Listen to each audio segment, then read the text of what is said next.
Now, since the first lockdown, more than 3 million UK homes have added a pet to their family.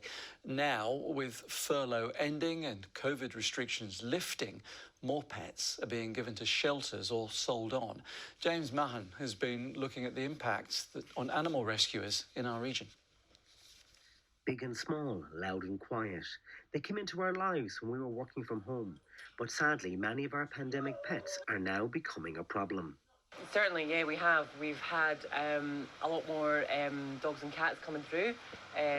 People that have maybe had one dog have now got a couple of dogs. And yeah, we've certainly seen a lot more puppies than we've been seeing.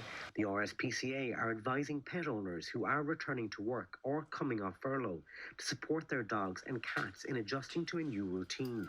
Research from the Doodle Trust here in Castle Douglas has found that a number of pets that were purchased at the beginning of the first lockdown are now up for sale for more than the price at which they were purchased. And this trend is happening all across the south of Scotland. Sometimes they're passed from one person to the next, to the next, to the next, all being sold for silly amounts of money, until they do end up with us with major behavioural problems. Experts warn that the lack of puppy classes and training sessions over the last year will also leave many families feeling like they have no choice but to say goodbye. Like aggression, which people can't cope with, severe separation anxiety, because they've had somebody with them all the time and suddenly people want to go out and leave the dog, so the dog destroys the house or screams the place down. It's not just pets which are impacted by the pandemic, but also professional pooches like greyhounds. But the amount of dogs that we've had in has been unreal.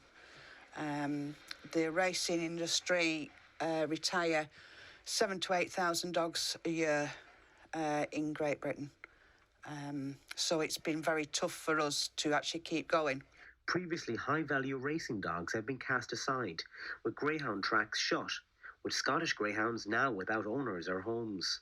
At the moment, we are absolutely overrun with greyhounds. We usually run at about 10 greyhounds in the kennels. We are now running at 25 in the greyhounds in the kennels and another 5 on the waiting list. Vets advise speaking to them directly and seeking guidance from local rehoming shelters if you or your family want to part with your pandemic pet. James Mahon, ITV News, Castle Douglas. Well, if you're thinking of adding a pet to your family, there is, of course, a lot to consider before you do so. You can find some helpful advice on our website, itv.com/border.